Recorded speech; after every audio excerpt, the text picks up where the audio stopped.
Hey everyone, welcome to my channel. तो आज हम करेंगे सिंपल मशीन्स क्लास 5 की साइंस का ईवीएस का। So keep a notebook on your desk, push it gently with your hand, then pull it towards you. कोई भी notebook अपने टेबल पे रखिए, इसको पहले पुश करिए और फिर उसके बाद पुल करिए। Now answer the following questions. Did the notebook move when you pushed it? बिल्कुल, जब हमने पुश किया तो वो मूव हुई। Did you move the notebook by pulling it towards you? Yes. Can you move the bench with your classmates sitting on it? No. Why do you think you will or will not be able to move the bench? Because less load enables easy movement, because हम बहुत heavy हैं, हम उस पर बैठे हुए हैं और उसके बाद हम कहेंगे अपने फ्रेंड से कि आप बेंच को मूव करो, वो डिफ़िकल्ट होगा, ईजी नहीं होगा। दैट इज़ द रीज़न कि हम उसको मूव नहीं कर सकते। अब लेकिन बहुत सारे अगर आपके फ्रेंड्स मिलके उसको मूव करना चाहें तो वो मूव कर सकते हैं, but it takes time. So push और पुल क्या होता है? फोर्स होता है। अगर मैं बुक को पुश कर रही हूँ फिर पुल कर रही हूँ तो ये क्या है? मैं फोर्स अप्लाई कर रही हूँ। So force can move an object, stop a moving object और change the direction of a moving object. तो फोर्स की वजह से कोई भी ऑब्जेक्ट मूव कर सकता है, चलती हुई चीज़ स्टॉप हो सकती है। जैसे मैं अगर बॉल से खेल रही हूँ तो अगर मैं बॉल को रोकना चाहूँ तो बहुत आराम से रोक सकती हूँ, फोर्स कहलाएगा वो।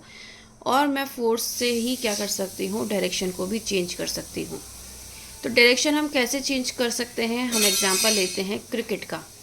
आपने देखा होगा बॉलर जो है, बैट्समैन को जब बॉल फेंकता है तो उसकी डायरेक्शन होती है सीधी, लेकिन बैट्समैन किस डायरेक्शन में उस बॉल को बैट से टच करेगा वो हमें नहीं पता होता है। तो इस तरीके से क्या कर रहा है? बैट्समैन डायरेक्शन चेंज कर रहा है। ठीक है। When force is applied energy is used. जब भी हमारा फोर्स कहीं अप्लाई हो रहा है, सपोज करो मैं इसको मूव कर रही हूँ तो मेरी एनर्जी यूज़ हो रही है। Energy is the ability to do work. Energy क्या है? जिससे हम अपना काम करते हैं। एबिलिटी है जिससे हम काम करते हैं।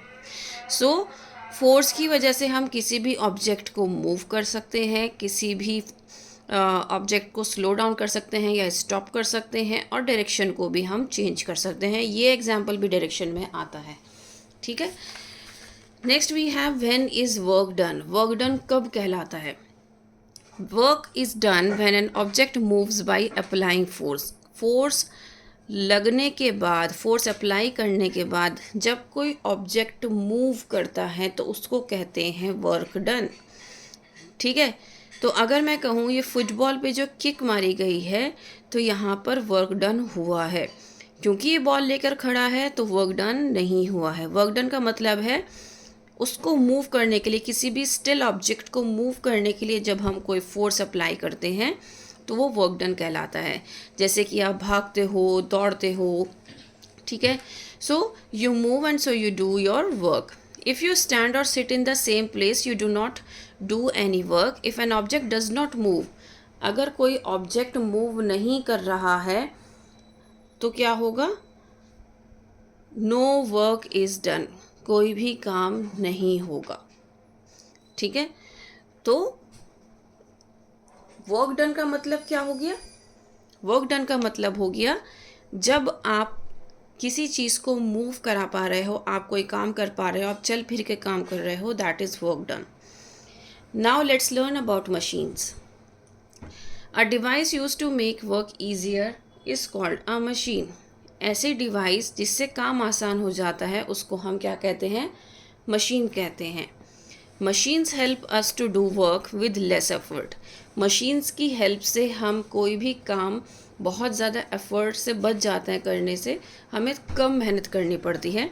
जैसे कि पहले टाइम में क्या होता था, सब लोग हाथ से कपड़े धोते थे। अब क्या है, हम सबके पास वॉशिंग मशीन्स हैं। हाथ से कपड़े धोने में बहुत ज़्यादा टाइम लगता था। ठीक है। तो अब क्या है, अब हमें कम टाइम लगता है क्योंकि वॉशिंग मशीन आ गई है। पहले सेमी ऑटोमेटिक होती थी, अब फुल्ली ऑटोमेटिक होती है। ठीक है। सेमी में भी इंसान को उसमें लगना पड़ता था। फुल्ली में क्या होता है, सारा काम मशीन करती है, सिर्फ हमें कपड़े डालना होता है। Now a device use to make work easier is called a machine. There are two types of machine, एक होती है सिंपल मशीन और एक होती है कॉम्प्लेक्स मशीन। सबसे पहले हम सिंपल मशीन की बात करेंगे। अब देखो, हैमर हम यूज़ करते हैं, सबके घर में हैमर होता ही होता है, अगर नहीं है तो वो एक रेयर केस है, लेकिन सभी लोग कुछ ना कुछ इलेक्ट्रिक चीज़ें और इस तरह की चीज़ें ज़रूर रखते हैं अपने घर में, ताकि छोटी मोटी जो उनको ज़रूरत हो वो उसको खुद से कर लें, है ना। तो हैमर का क्या काम होता है, हमें कहीं भी कील लगानी होती है कोई चीज़ टांगने के लिए, तो हम जल्दी से उसको लेते हैं और हैमर करते हैं और हमारा काम हो जाता है ना। X makes the work of cutting would easy, ये तो जितने भी वुड कटर होते हैं उनके पास आपको मिलेगा ही मिलेगा। नीडल हर घर में होती है, अगर कोई चीज़ उधड़ गई है, बटन टूट गया है, तो मम्मा आपकी जल्दी से नीडल और धागा लेती हैं और जल्दी से आपका वो स्टिच कर देती हैं, वो लगा देती हैं बटन। तो ये क्या है, ये सारी सिंपल मशीन्स हैं जो आपके घरों में मिलती हैं। लेकिन यहाँ पर इन्होंने कॉम्प्लेक्स मशीन की भी बात की है, वो हम अभी पढ़ेंगे, और टाइप्स ऑफ सिंपल मशीन भी पढ़ेंगे। सबसे पहले 6 तरीके की सिंपल मशीन होती है। Inclined plane, screw, wedge, wheel and axle, pulley and lever. ये कहाँ कहाँ यूज़ होती है ये एक्सप्लेन करूँगी मैं आपको, पूरा एक्सप्लेनेशन के साथ हम पढ़ेंगे, ठीक है। अभी हम क्या कर रहे हैं, सिंपल मशीन और कॉम्प्लेक्स मशीन के बारे में सिर्फ थोड़ी थोड़ी डेफिनेशन या उनके बेसिक कॉन्सेप्ट को क्लियर कर रहे हैं, उसके बाद हम डिटेल पढ़ेंगे इसका। कॉम्प्लेक्स मशीन क्या होती है, जिसमें एक या एक से ज़्यादा सिंपल मशीन्स मिलकर लगे हों, तो वो क्या कहलाती है, कॉम्प्लेक्स मशीन, जिसके लिए एक स्पेशल मैकेनिक की ज़रूरत पड़ती है। अगर आपकी कार ख़राब हो जाए या टायर पंक्चर हो जाए, टायर में कुछ भी प्रॉब्लम हो जाए, तो आप उसके मैकेनिक के पास ही जाओगे, है ना। ऐसा नहीं है कि घर में खुद से करने बैठ जाओगे, क्योंकि आपके पास उसके सारे पुर्जे नहीं होंगे, जितने भी उसके मटीरियल्स हैं वो नहीं होंगे। सबसे बड़ी बात, आपको उसकी नॉलेज नहीं है ना। वॉशिंग मशीन ख़राब हो जाती है तो हम क्या करते हैं, कंपनी में फ़ोन करते हैं, उनका बंदा आता है, वो क्या करता है, वो सही करता है और चला जाता है। दैट मीन्स वो उस चीज़ में एक्सपर्ट है ना। वो क्या है, वो कॉम्प्लेक्स मशीन्स हैं, वो प्रॉब्लम देख के एकदम समझ जाते हैं कि कहाँ पे प्रॉब्लम हुई है। हम अगर खुद से करने बैठ जाएं तो हम नहीं कर सकते, क्योंकि हम उसके एक्सपर्ट नहीं हैं, ठीक है। Now types of simple machine. Inclined plane, inclined plane क्या होता है, अगर आप यहाँ पर देखो, arrange books to form slope A and slope B as shown below. अब आपको बुक्स को अरेंज करना इस तरीके से, स्लोप ए और slope B. Tie a rubber band to a small stone, place the stone at the bottom of a slope. आपको क्या करना है, बॉटम पे एक स्टोन रखना है और उसके साथ एक आपको रबर बैंड को बांध के रखना है। अब इसको ऊपर की तरफ खींचना है, ठीक है। अब ये चेक करना है आपको कि जब आप इसको ऊपर की तरफ खींच रहे हो तो कितना ज़्यादा स्ट्रेच हो रही है आपकी रबर बैंड, ठीक है। इस स्टेप को आपको क्या करना है, रिपीट करना है, किसके साथ, स्लोप बी के साथ, ठीक है। इसमें भी आपको ये चेक करना है कि किस में कितना ज़्यादा स्ट्रेच हो रही है रबर बैंड जब आप नीचे से स्टोन को ऊपर लेकर आ रहे हो। तो इससे क्या आपको आइडिया मिलेगा कि जब रबर बैंड की स्ट्रेचिंग हो रही है तो कितना अमाउंट उस ऑफ फोर्स हम अप्लाई कर रहे हैं, ठीक है। जितना ज़्यादा स्ट्रेचिंग होगी उतना ज़्यादा आपने फोर्स अप्लाई किया है, ठीक है। और जितना कम स्ट्रेचिंग होगी, दैट मीन्स उसमें आपको उतना ही कम फोर्स लगाना पड़ा है, ठीक है। So on which slope did the rubber band stretch more, on which slope did you make more efforts to move the stone, which slope is better machine, why. तो अब यहाँ पे हमें इन सब के आंसर करने हैं। तो यहाँ पर अगर आप देखो तो बी पार्ट में आपको ज़्यादा फोर्स लगाना पड़ा है, यहाँ पर ज़्यादा स्ट्रेच हुआ है ना। अब हम इसके बारे में पढ़ लेते हैं। An inclined plane is a gradual sloping surface that connects a lower level to a higher level. Gradual sloping surface होता है जिसमें वो लोअर लेवल से हायर लेवल को कनेक्ट करता है। You will have to make less efforts to push a log of wood up a gently sloping inclined plane. अगर कोई लकड़ी का लट्ठा है, जैसे कि पेड़ का तना है, उसको हम क्या करेंगे, ऊपर से नीचे की तरफ लुढ़का देंगे तो वो हमारे लिए ईजी हो जाएगा मूव कराना, इसलिए इस इंक्लाइंड प्लेन का यूज़ किया जाता है। To push the same log up a steep slope you have to make more effort. लेकिन अगर उसी लॉग को नीचे से मुझे ऊपर ले जाना पड़ेगा तो मुझे बहुत मेहनत की ज़रूरत पड़ेगी। An inclined plane makes work easier and therefore it is a machine, a ramp, a flight of stairs, slides, escalators and ladders are example of an incline plane. तो ये सारे एग्जाम्पल्स क्या हैं, इंक्लाइन प्लेन हैं। बस हम escalators पे खड़े हो जाते हैं, मशीन हमें ऊपर लेके चली जाती है ना। तो ये क्या है, सारे आपके एग्जाम्पल्स हैं इंक्लाइंड प्लेन के।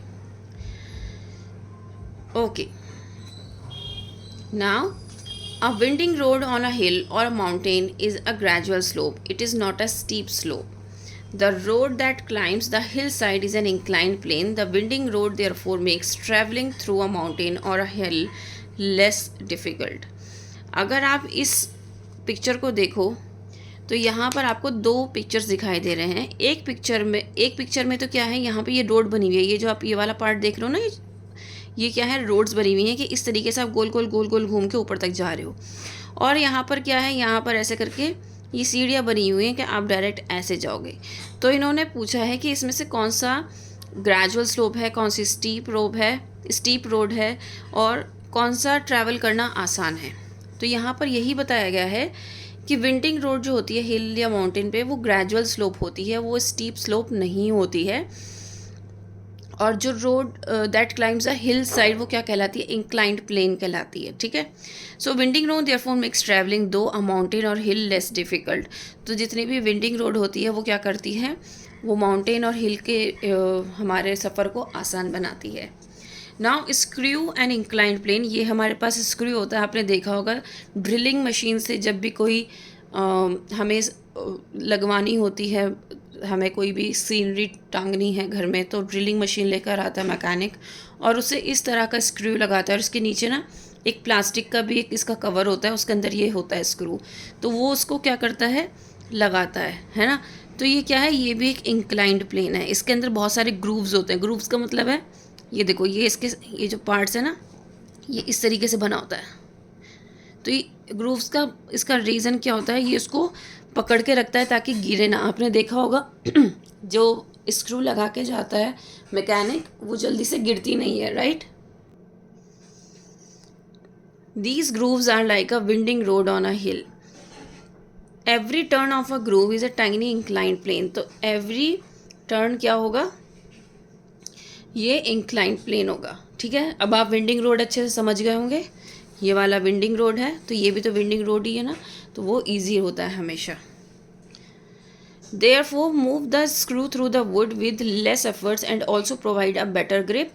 Hence, it is more easy to pull a screw out of wood. तो ये wood से निकालना भी आसान है और इसकी ग्रिप बहुत अच्छी होती है। ये विंडिंग रोड होने की वजह से, विंडिंग राउंड्स होने की वजह से, तो इसलिए ये बहुत स्ट्रॉन्ग स्क्रू कहलाता है। Next we have wedge and inclined plane. Wedge is also an inclined plane. Wedge भी एक इंक्लाइंड प्लेन होता है। At least one slanting side forming a sharp edge a wedge is probably the oldest tool use by human beings. Wedge क्या है, एक oldest tool है जो human beings use कर रहे हैं, जैसे कि नीडल, नाइफ, पेन, नेल, ये क्या है, सारे वेजेस के एग्जाम्पल हैं, क्योंकि एक टाइम पे आके यहाँ पे वो शार्प हो जाते हैं। एक इंक्लाइंड प्लेन रहता है उनका। ठीक है, जैसे कि इसका ये वाला सिरा होता है, यहाँ पे होता है। Spear is also a wedge. In the olden days spears were use to hunt animals. जो ये स्पेयर होता है। The blade of an axe is a wedge. It is use to split a block of wood. All these tools have sharp slanting edges which are inclined planes. इनकी slanting edges होती है, जो ये inclined plane का example है। Wheel and axle हम देखते हैं, गाड़ियों के स्टीयरिंग जो होते हैं वो भी क्या है, व्हील एंड एक्सेल का यूज़ करते हैं। स्क्रू ड्राइवर हमारे घर पे बहुत होता है। नॉब ऑफ अ टैप भी क्या है, व्हील एंड एक्सेल का यूज़ है। तो ये क्या है, व्हील एंड एक्सेल। और इसको हम कैसे यूज़ करते हैं हम देखते हैं। Wheel and axle together form a simple machine. ये क्या है, सिंपल मशीन है। Rod attach to the centre of a wheel is called an axle and together they are called wheel and axle. ये रॉड है जो wheel के साथ attached है और इसीलिए व्हील एंड एक्सेल ये दोनों मिलके कहलाया जाता है।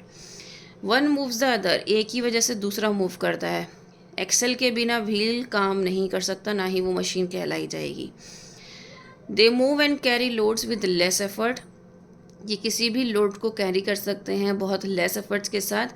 और ये हैवी ऑब्जेक्ट्स को मोशन में लाने के लिए यूज़ किए जाते हैं। जितने भी व्हीकल्स होते हैं उनके अंदर क्या होता है, व्हील फिक्स्ड होता है एक्सेल के साथ।